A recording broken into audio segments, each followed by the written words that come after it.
નમસ્કાર મિત્રો, તમારું સ્વાગત છે આપણી ચેનલમાં. ગુજરાતી ફિલ્મ ઇન્ડસ્ટ્રીમાં એક એવો સ્ટાર હતો જેના નામમાં જ ઠાકોરની ધાક હતી અને જેના એક્શન સીન્સથી જોઈને થિયેટરમાં સીટીઓ પડતી હતી. જી હા, હું વાત કરું છું સ્વર્ગીય જગદીશ ઠાકોરની. આજે આપણે તેમની એવી 5 ફિલ્મો વિશે જાણીશું જેને ગુજરાતી સિનેમા ઉપર પોતાની અમિટ છાપ છોડી છે. તો વિડીયોને છેલ્લા સુધી જોજો અને તમારું ફેવરેટ નામ કમેન્ટમાં જણાવવાનું ના ભૂલતા. તો મેં નંબર 5 ઉપર રાખી છે તું તો સાજણ મારા કાળજે પોરણે.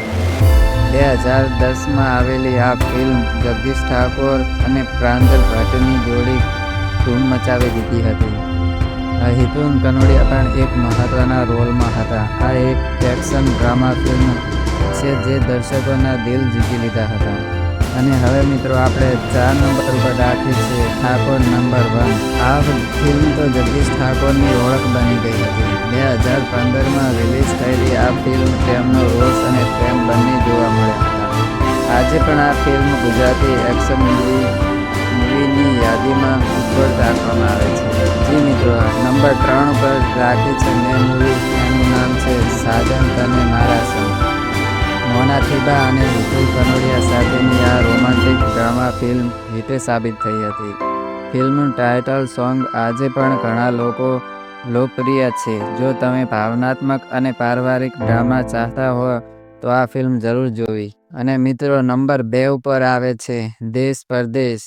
આ ફિલ્મમાં જગદીશ ઠાકોરની સાથે હિતેન કુમાર પણ મુખ્ય ભૂમિકામાં હતા ને એક સાથે જોઈને મજાક તો કંઈક અલગ જ આવે છે. ફિલ્મની કહાની અને તેના સમગ્ર બનકાર છે. અને નંબર 1 ઉપર આવે છે તેનું નામ છે બેવફા સાજણ. આ ફિલ્મ 2015માં આવેલી. આ ફિલ્મની જગદીશ ઠાકોરને ઘરે ઘરે લોકપ્રિય બનાવ્યા હતા.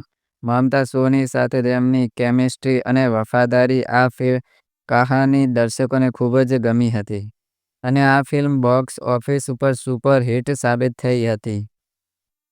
તો મિત્રો, આ હતી જગદીશ ઠાકોરની 5 એવી ફિલ્મ જે તેમના અભિનય અને એક્શન માટે હંમેશા યાદ રહેશે. ભલે તેઓ આજે આપણી વચ્ચે નથી, પણ તેમના ફિલ્મોની ધાકો આજે પણ ગુજરાતી સિનેમામાં છે. તો મિત્રો, તમને આમાંથી કઈ ફિલ્મ સૌથી વધુ ગમી છે નીચે કમેન્ટ કરીને જરૂર જણાવજો. જો તમને આ વિડીયો ગમ્યો હોય તો લાઈક કરો, તમારા મિત્રો સાથે શેર કરો અને આવી જ ગુજરાતી કન્ટેન્ટ જોવા માટે અમારી ચેનલને સબસ્ક્રાઈબ કરવાનું ભૂલશો નહીં.